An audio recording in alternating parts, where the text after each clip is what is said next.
A stranger walks into the dark studio. John's reaction sent the sound engineers into a panic. New York City, 1974. A city that never sleeps, but in its darkest hours, secrets stir. In the hushed, smoke-filled control room of a legendary studio, a genius wrestled with his demons. But what if, into that fragile space, a stranger walked, uninvited, triggering a reaction from John Lennon so visceral, so terrifying, it sent seasoned engineers into a frantic panic. The year is 1974. New York City, a gritty, vibrant metropolis, was the crucible for John Lennon's Lost Weekend. This was a period of intense personal turmoil, creative experimentation, and a desperate search for identity beyond the shadow of the Beatles.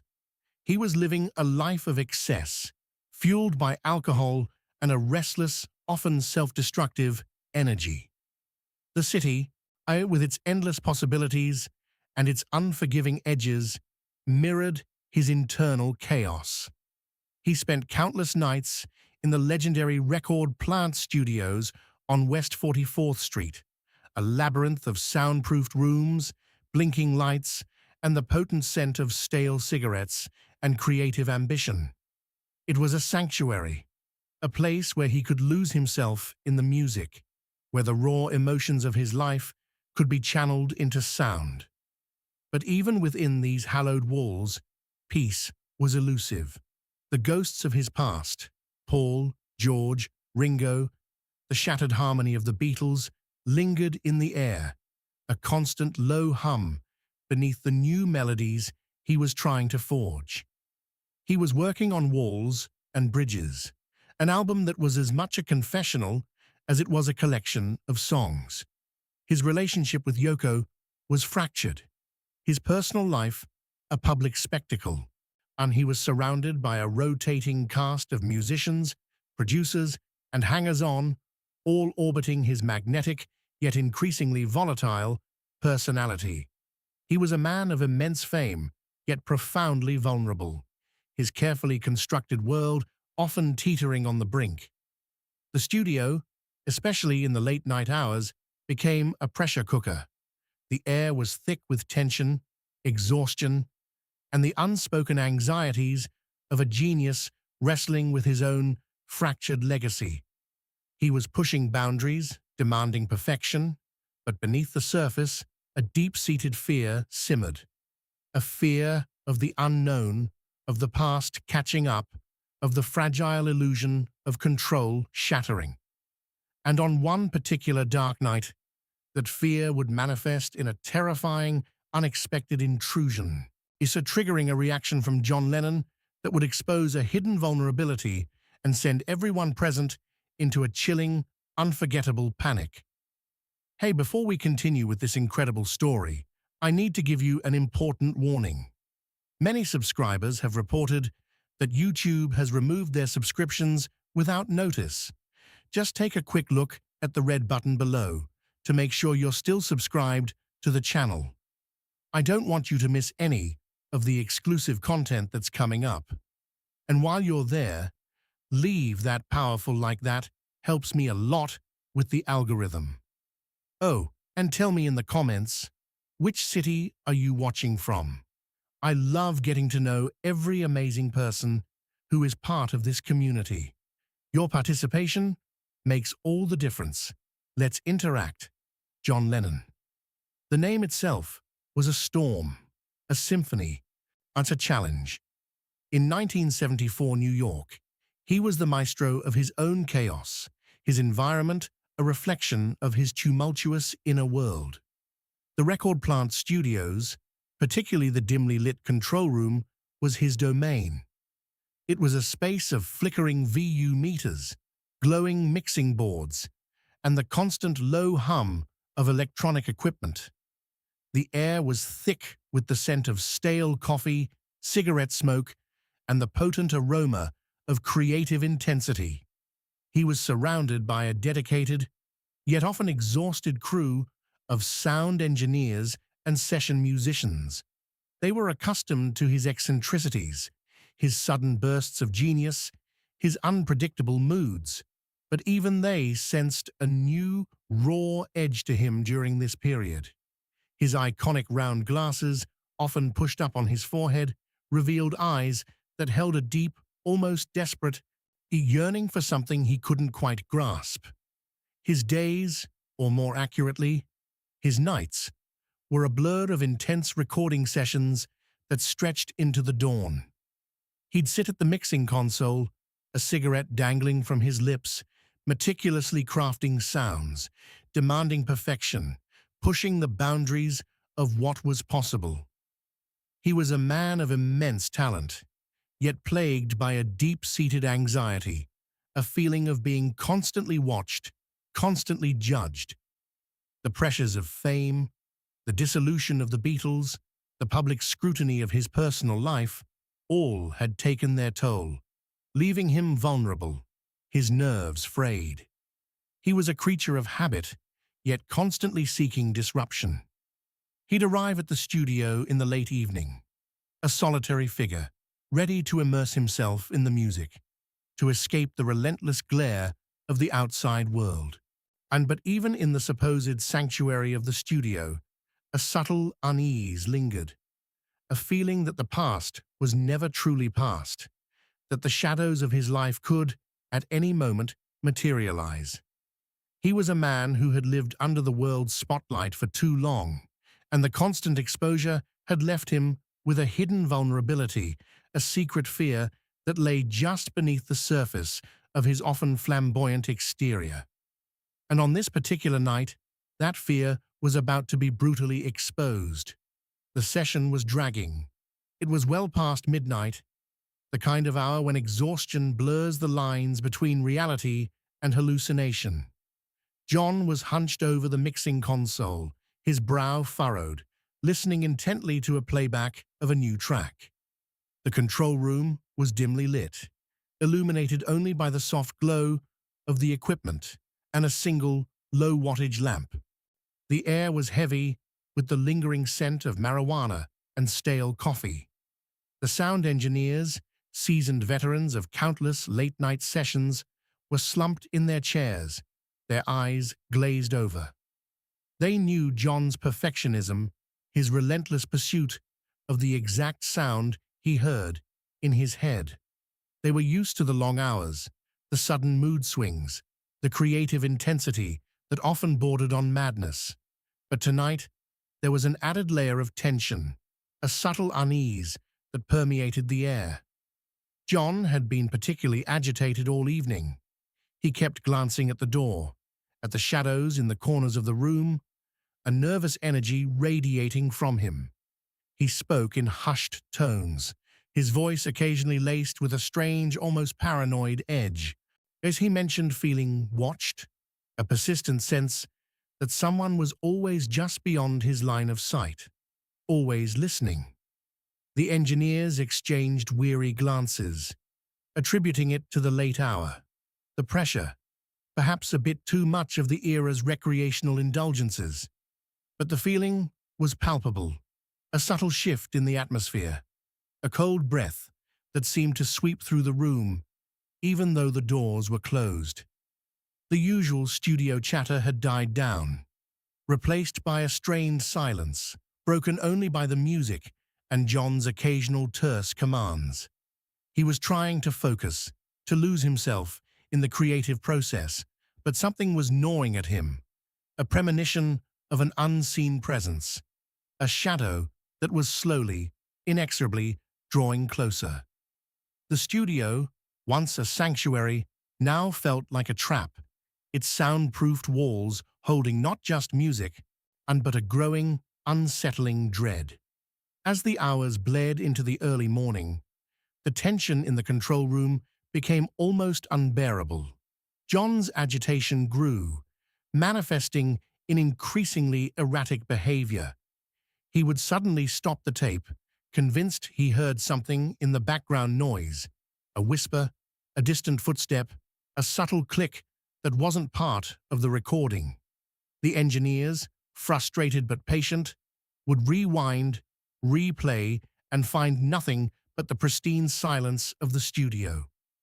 "There! Did you hear that?" John would demand, pointing a trembling finger at the speakers. A voice, just there, in the reverb tail, "Someone's here." The head engineer, a gruff but experienced man named Frank, tried to reassure him. "It's just the tape hiss, John. Or maybe your ears are playing tricks on you. We've been at this for 12 hours. But John wouldn't be placated. His eyes, usually so sharp and full of wit, were now wide, darting nervously around the room. He started talking about the past, about people he hadn't seen in years, about old grudges and unresolved conflicts.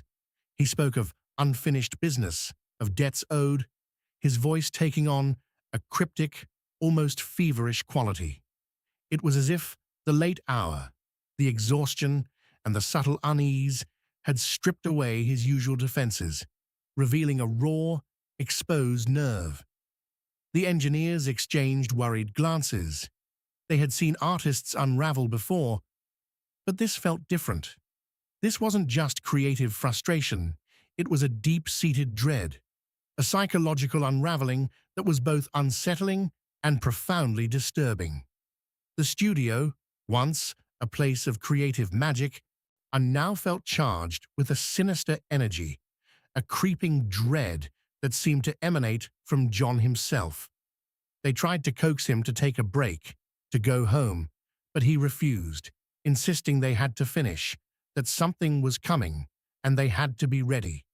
The air grew colder, the shadows seemed to deepen, and the stage was set for an intrusion that would shatter the fragile peace of the late-night session and expose the terrifying depths of John Lennon's secret fears. The playback of the latest mix filled the control room, a raw, powerful track that vibrated with John's signature intensity. John was hunched over the console, his eyes closed, lost in the music. The engineers, exhausted, watched the meters, hoping this would be the final take. The room was silent save for the music, a fragile bubble of sound in the heart of the sleeping city. Then it happened. The heavy, soundproofed door to the control room, which had been securely latched, slowly, almost imperceptibly, began to open. No one had heard a knock. No one had seen anyone approach. It simply creaked inward, revealing a sliver of the dark corridor beyond. A figure stepped into the doorway. He was a man of average height, dressed in a nondescript dark coat, his face obscured by the shadows and the low light. He didn't speak. He didn't move. He simply stood there, utterly silent, his presence a stark, unsettling intrusion into the intimate space. John Lennon's eyes snapped open, his head shot up, his gaze locking on to the stranger. The music continued to play, but for John, the world had gone silent. His face, moments before etched with concentration, contorted into a chilling blend of recognition and pure, unadulterated terror. His jaw dropped, his eyes wide, fixed on the figure as if he were seeing a ghost, or perhaps a long-feared premonition come to life. He didn't scream. He didn't shout. Instead, a guttural, choked sound escaped his throat, a raw, primal gasp of fear that was more animal than human. He recoiled violently, pushing himself back from the console with such force that his chair scraped loudly across the floor, almost toppling over. His hands flew up, as if to ward off an invisible blow, his body trembling uncontrollably. The sound engineers, startled by the sudden noise, turned to see the stranger in the doorway. But it was John's reaction that truly sent them into a panic. They had never seen him like this. The man who had faced down screaming crowds, who had challenged governments, was now a picture of abject terror. Who is that?" Frank, the head engineer, stammered, his voice laced with alarm, but John couldn't answer. He was hyperventilating, pointing a shaking finger at the stranger, his eyes wide with a profound, almost insane terror. The stranger, still silent, took a single, slow step further into the room. And in that moment, the sound engineers, witnessing John Lennon's complete psychological collapse, knew that this was no ordinary intrusion. This was something far darker, far more personal, and it had sent the maestro of chaos into a full-blown, terrifying panic. The control room erupted into chaos. The sound engineers, jolted from their exhaustion, sprang into action. Frank, the head engineer, rushed towards the stranger, demanding to know who he was and how he got in. The other engineers, their faces pale with alarm, had tried to calm John, who was still hyperventilating, his body shaking uncontrollably. The stranger, however, remained impassive. He offered no explanation, no apology. He simply turned and, with the same silent, deliberate movements, walked back out of the control room and disappeared into the dark corridor.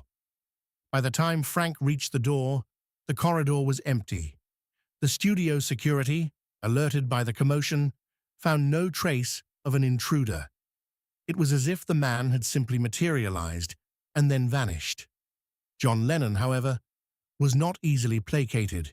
He was in a state of profound shock, his carefully constructed composure utterly shattered. He refused to continue the session, demanding that the studio be swept, that every corner be checked. He spoke in hushed and urgent tones about them, about the past, about the price of knowing too much.